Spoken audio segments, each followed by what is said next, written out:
शादी के तीसरे साल मेरी सीईओ वाइफ ने मुझसे छुपाकर विदेश उड़ान भरकर अपने फर्स्ट लव के शिष्य से मिलने गई, पर किसी ने इंटीमेट फोटो खींच ली और वो हॉट सर्च पर चढ़ गई। वो घबराकर लौटी। प्लेन से उतरते ही उसे गिनती न होने जितने मिस्ड कॉल्स और मैसेज मिले। उसने आखिरी वॉइस नोट खोला। दी, मुँह दादाजी गुजर गए। देखते ही मुझे तुरंत कॉल बैक करो। लियू रुएन ने चेहरा सख्त रखते हुए बहन लियू यानरान को वापस कॉल किया। आखिर हुआ क्या? लियू यानरान कुछ सेकंड चुप रही। समझ गई कि उसने उसका वॉइस मैसेज पूरा नहीं सुना, तो फिर से दोहराया। आज जीजा जी अस्पताल आए, मुंह बुजुर्ग से मिलने। बुजुर्ग ने तुम्हारी विदेश में ईतो सर के साथ वाली फोटो देख ली, एकदम भावुक हो गए। ब्रेन हेमरेज हुआ। बचाने की कोशिश के बाद कुछ ही देर में चल बसे। जीजा जी को बहुत धक्का लगा, इसलिए ये सुनकर लियू रुएन का चेहरा पीला पड़ गया। सांस तेज हो गई। उसने कसकर फोन पकड़कर बोली, वो कहाँ है? लियू यानरान कुछ सेकंड चुप रही, फिर बोली, पता नहीं। मुंह परिवार ने दोपहर में ही मुँह दादाजी के शव का दाह संस्कार कर दिया। अभी जीजा जी कहाँ हैं, ये भी पक्का नहीं। बस इतना पता है कि वो अस्पताल से निकलते ही एक मांग रखी। लियू रुएन तुरंत समझ गई कि उसने क्या मांगा होगा। जॉलाइन खिंच गई। मैं मानने वाली नहीं हूं, लियू यानरान ने आगे कहा। दादी और मौसी पहले ही जीजाजी की मांग मान चुके हैं। लियू रुएन का चेहरा सख्त हो गया। उसने पैर से पास का सूटकेस लात मारकर उड़ा दिया। मैंने नहीं कहा कि मैं मानूंगी, लेकिन दी, इस बार तुम सच में हद पार कर गई हो। लियू रुएन का चेहरा और बिगड़ गया। उसने एक गाली दे डाली, जिससे लियू रुएन इतनी out of control. Liu Liu Zhong Liu ruin ने भौहों के बीच उंगलियां दबाईं। अंधेरी शक्ल लिए मुझे कॉल मिलाया, लेकिन किसी ने नहीं उठाया। तो उसने मिसेस लियू को कॉल किया। जुड़ते ही मां बेटी दोनों चुप रहीं। लियू रुएन को गला सूखा लगा, फिर भी दबाकर आवाज में बोली, मां, मुगे कहाँ है? क्या आप लोग साथ हैं? मिसेस लियू ने आखिर बोलना शुरू किया, टोन बहुत फीका, ठंडा। नहीं। लियू रुएन कुछ और कहना चाहती थी कि लियू चेंग ने फोन छीन लिया और सिर फोड़ देने वाली डांट। मैंने कौन सा पाप किया था जो तुम जैसी चीज पैदा हुई? फौरन घर आ जाओ। लियू रुएन बिना हाव भाव सुने जा रही थी, पर भीतर और ठंडी होती गई। मुगे अभी कहाँ हैं? अपने खुद के पति के बारे में मुझसे पूछ रही हो? तुम इंसान भी हो? मैं चेतावनी देता हूं, उस ईतो नाम के आदमी को बोल दो, लियू के घर की दहलीज कोई होमब्रेकर चढ़ नहीं सकता जब तक हम सब मर न जाएं। लियू रुएन के सीने में भारी दर्द हुआ। समझाना चाहती थी, मगर पहले वो सबसे नफरत इसी चीज से करता था, एक्सप्लेन करना। पापा, मेरा और उसका उस तरह का रिश्ता नहीं है। लियू चेंग ठंडा हंसा। है या नहीं, अब कोई फर्क नहीं। मुगे की बस एक मांग है, तलाक। अगर जरा भी जमीर है तो उसे आजाद कर दो। लियू रुएन ने तलाक सुना तो पीठ तन गई, मुट्ठियां भींच गईं। मैं उससे अलग नहीं होंगी। हूं, तुमने कह दिया तो नहीं हो जाएगा। तुम होती कौन हो? लियू पिता जितना बोलते उतना गुस्सा। लियू रुएन ने सीधे फोन काट दिया। दिल भी साथ में डूबता चला गया। उसने मुंह खोला, कुछ कहना चाहा, पर आखिर में कुछ न कह सकी। लियू जोंग, हमें अभी पहले मिस्टर मुंह को ढूंढना होगा। लियू रुएन ने धीरे धीरे नजर उठाई, चेहरा फक्सा। विला चलो। लौटते रास्ते पर लियू रुएन मुझे लगातार कांटेक्ट करती रही, पर उसने कितनी भी कॉल्स की, मैंने कोई नहीं उठाया। वो सीट पर टिककर फोन कसकर पकड़े रही। तेज चलाओ। सोंग याओजी ने एक्सेलरेटर दबा दिया। जी, लियू जोंग, लियू जोंग, पहुंच गए। लियू रुएन ने दरवाजा खोला, नीचे उतरी। सोंग याओजी पीछे पीछे। वो थोड़ा खोई सी लियू रुएन की हड़बड़ी भरी पीठ को देखती रही। झांग आंटी ने उसे देखा। आप लौट आई? लियू रुएन का दिल घबराया। नजरें मगर सीधे दूसरी मंजिल पर। मुगे घर पर है? झांग आंटी ने कहा। नहीं देखा। उसका चेहरा बिगड़ा देख वो पूछ बैठी। क्या हुआ? लियू रुएन ने ध्यान नहीं दिया। तेजी से ऊपर गई, बेडरूम का दरवाजा खोला। सब चीजें वहीं थीं, मेरा कंप्यूटर और निजी सामान तक। फिर भी उसे बेचैनी थी। सब कुछ तो है, पर मैं खुद यहां नहीं। उसे ये तक नहीं पता कि मैं कहाँ हूं। उससे मुझसे मिलना है, अभी, इसी वक्त। लियू रुएन चेहरा सख्त किए मुड़कर नीचे आई। झांग आंटी ने तभी फोन रखा, ऊपर देखा, हम दोनों को देखकर थोड़ा चौंक गई। लियू रुएन रुक गई, नजरें गहरी करके उनसे पूछा, किसका फोन था? झांग आंटी शायद अभी पूरी तरह समझी नहीं थी। मिस्टर मू ने कहा कि मैं अपने घर लौट सकती हूं, और ये भी कहा कि वो आगे कभी वापस नहीं आएंगे। उनके कमरे की चीजें मुझे खुद ही निपटा देने को कहा। लियू रुएन का चेहरा और स्याह हुआ। और क्या कहा? झांग आंटी ने हक्का बक्का सिर हिलाया। कुछ नहीं मिस, हुआ क्या है? सुबह तो सब ठीक था। लियू रुएन ने आंखें बंद की। मेरे भाई मु यूनशुआन का नंबर ढूंढकर डायल किया। लियू रुएन को लगा ये कॉल भी कोई नहीं उठाएगा। तभी मु यूनशुआन की ठंडी आवाज आई। Liu Zhong. लियू रुएन की आवाज भारी थी, शायद ही कभी इतनी नरम। मुगे कहाँ है? मैं उससे मिलना चाहती हूं। मु यूनशुआन ने उसकी आवाज सुनी, चेहरा और ठंडा हो गया। तलाक एग्रीमेंट लियू घर में है, वक्त मिले तो साइन कर दीजिए। कृपया मेरे भाई को छोड़ दें, उसे जीने दीजिए। ये कहकर मु यूनशुआन ने फोन काट दिया। कॉल खत्म हो चुकी थी। लियू रुएन तेजी से सीढ़ियां उतरी, सीधे दरवाजे की ओर। पुराने घर लौटो।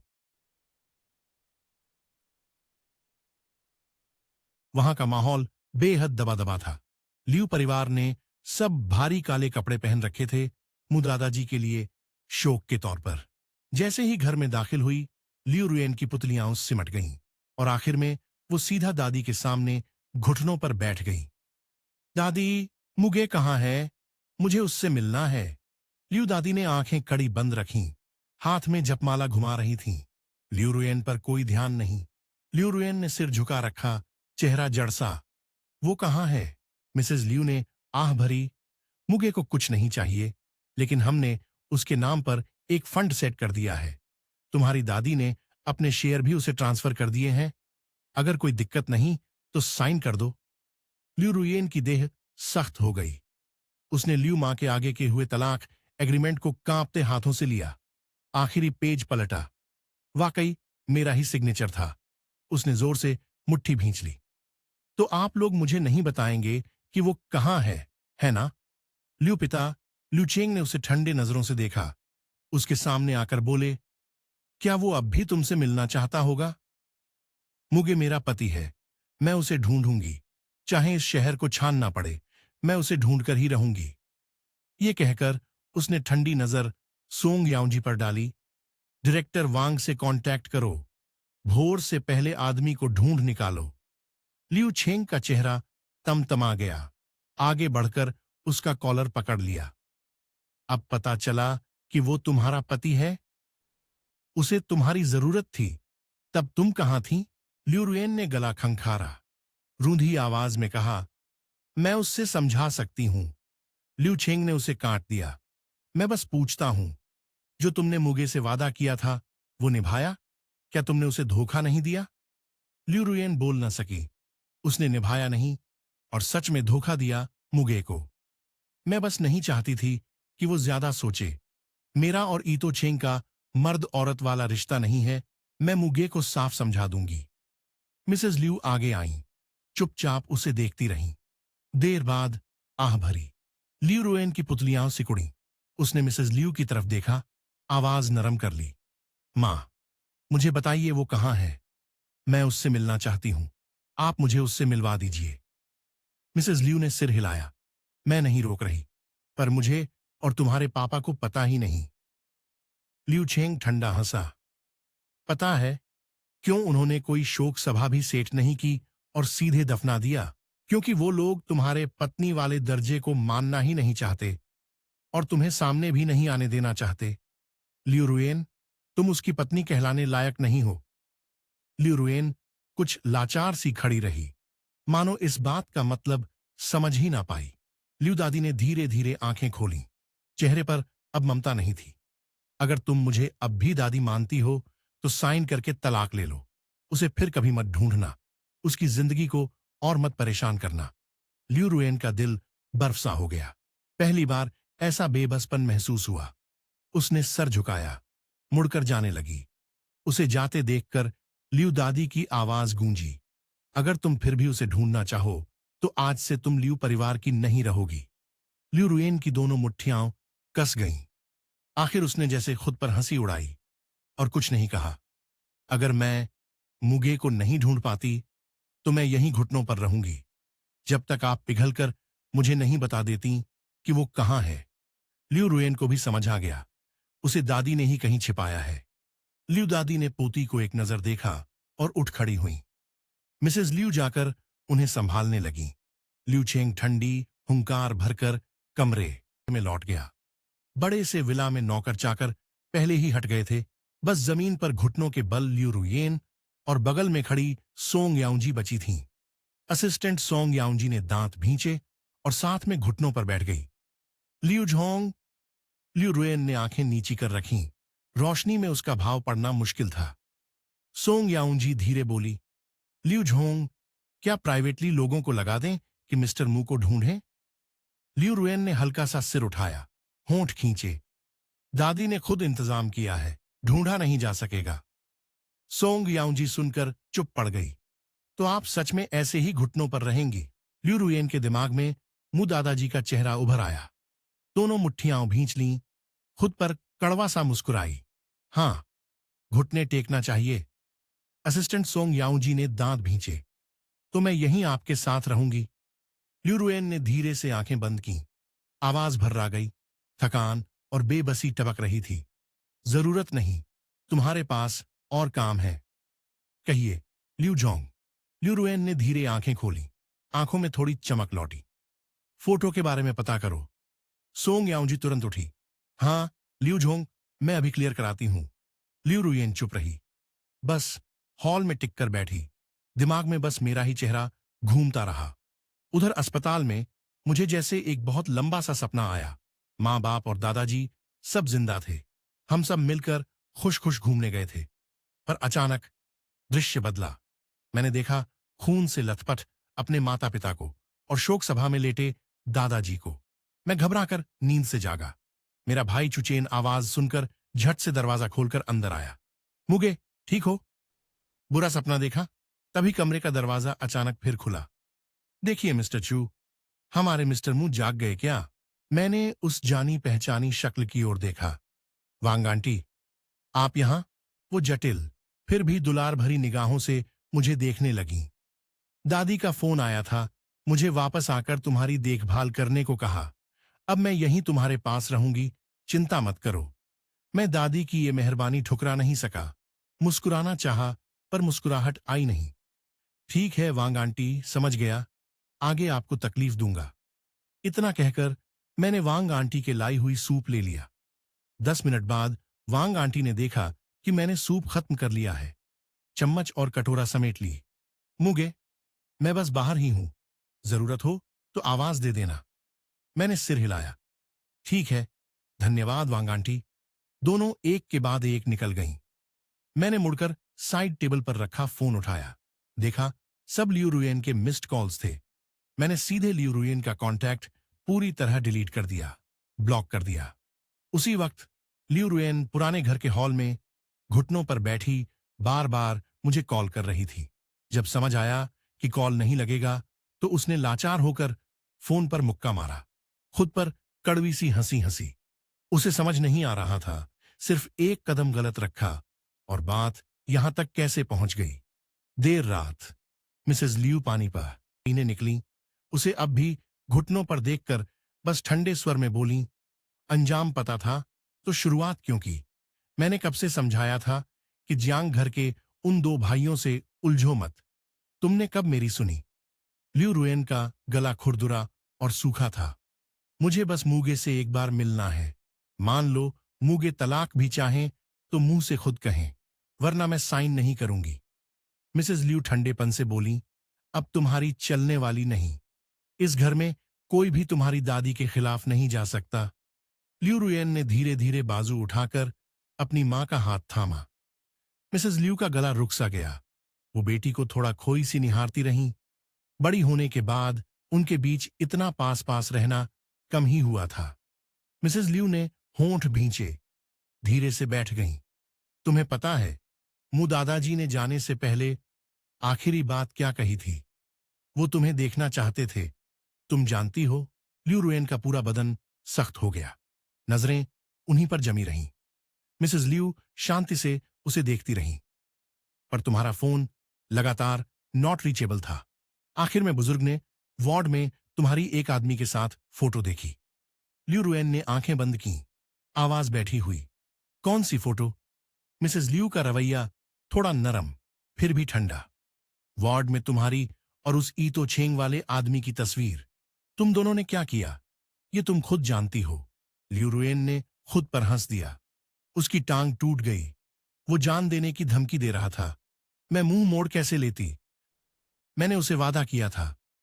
हाँ, तुमने ईतो छेंग से उसके भाई की देखभाल का वादा किया था। पर रुएन, अपने पति से किए वादे का क्या? मुझे सच में पता नहीं था। अगर पहले से पता होता, मैं नहीं जाती। मां, मैं उससे मिलना चाहती हूं। मुझे उससे मिलना ही होगा। मिसेस लियू ने सिर हिलाया। मैं नहीं छिपा रही। सब कुछ तुम्हारी दादी ने खुद इंतजाम किया है। यहां तक कि मुंह बुजुर्ग के दफन के वक्त भी हम कब्रिस्तान नहीं गए, बस बाहर दूर खड़े रहे। तुम्हारी दादी कहती हैं कि उन्हें मुंह परिवार के बुजुर्ग से माफी मांगनी चाहिए। उनसे नजर मिलाने की हिम्मत नहीं।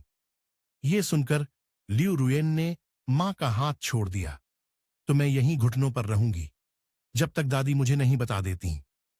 लियू पिता लियू छेंग न जाने कहां से आ गए। उसकी बात सुनते ही डांट पड़े। फिजुल, तुम अगर यहीं घुटनों पर बैठी रही तो कंपनी नहीं चलानी क्या? लियू रुएन ने पलकों को बंद किया, चेहरा सपाट। आप है ना? लियू छेंग गुस्से से बोला। तुम्हारी मां सही कहती है, अंजाम पता था तो शुरुआत क्यों? तभी लियू रुएन के सीने में तेज ऐंठन उठी। वो छाती का भीषण दर्द संभाल नहीं पाई। एक हाथ से फर्श सहारा लिया। मिसेस लियू घबरा गईं। तुम ठीक हो? लियू छेंग भी कुछ कदम बढ़कर झुका। मुंह से भले डांट रहा था, पर आखिर बेटी ही थी। लियू रुएन का चेहरा नीला पड़ गया। माथे पर पसीने की महीन बूंदें उभर आईं। वो अचानक जोर से बोली, मैंने कहा आप लोग जाकर आराम करें। ये सुनकर लियू छेंग के चेहरे पर आई चिंता फौरन गायब हो गई। अक्ल नहीं है इसे। इसे घुटने टेकना पसंद है तो रहने दो। हम चलें आराम करने। मिसेस लियू ने मुंह खोला, पर आखिर कुछ नहीं बोली, बस उसे गहराई से देखती रहीं। लियू रुएन एक हाथ से जमीन थामे रही। सीने में सुइयों सी पीड़ा फैलती गई। दिमाग में धीरे धीरे उस दिन का सीन उभरा जब मैं एयरपोर्ट पर उसे बोर्ड करने छोड़ने गया था। कितने दिन में लौटोगी? अगर कुछ न बदला तो 3 दिन। मैंने हल्का सा सिर हिलाया, फिर उसे गले लगाया। ठीक है, मैं घर पर तुम्हारा इंतजार करूंगा। उसने मेरे सिर पर हल्के हाथ फेरे। होठों पर मुस्कान आई। पहली बार बिजनेस ट्रिप पर जा रही हूं और हस्बैंड छोड़ने आया है। काफी अच्छा लग रहा है। भले ये उसने जिद से मनवाया था। प्लेन में चढ़ने ही वाली थी कि वो मुड़ी, मुझे देखा। मैं वहीं खड़ा उसे देख रहा था। मुझे अचानक हैचिंग जाने का मन नहीं किया। मैंने बगल में खड़ी असिस्टेंट सोंग याओजी से कहा, मुझे थोड़ी रिग्रेट हो रही है। सोंग याओजी बोली, किस बात की? लियू जोंग, हैचिंग की ब्रांच मुझे खोलनी ही नहीं चाहिए थी। सोंग याओजी थोड़ा सन्न रह गई, बस इतना बोली, लव वाकई डरावना है। यादें धीरे धीरे धुंधली हुईं। लियू रुएन ने धीरे धीरे घुटनों पर शरीर सीधा किया। सच में बहुत डरावना। इसी पल उसे समझ आया कि मुगे उसके लिए कितना जरूरी है। अगले दिन सुबह मिसेस लियू ने दादी के कमरे के दरवाजे पर दस्तक दी। दादी थकी सी पलंग से टिककर जपमाला फेर रही थीं।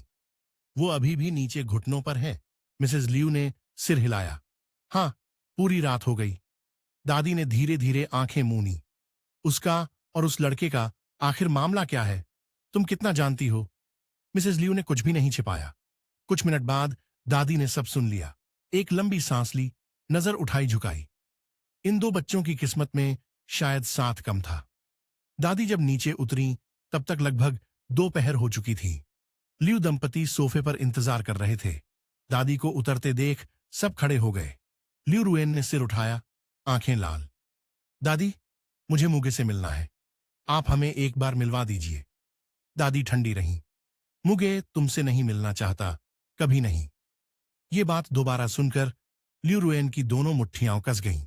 वो लंबे वक्त तक खामोश रही, फिर खुद पर कड़वी हंसी। तो आप मुझे उससे मिलाने नहीं देंगी, है ना? दादी की भौहें सिकुड़ी। गलती है तो माननी पड़ेगी। लियू रुयेन के होंठ हल्के खींचे, चेहरा सपाट। मैंने माना तो है, पर मैं सामने मिलकर मानूंगी। दादी सख्त हुई। पर यह भी तो देखो, सामने वाला तुम्हें मौका देना चाहता है या नहीं, या फिर तुम बस उसे मजबूर ही करोगी। ये बात लियू रुएन के दिल में चुभ गई। वो हमेशा से मूगे पर अपनी मर्जी थोपती आई थी, सोचती रही कि सब कुछ कंट्रोल कर सकती है।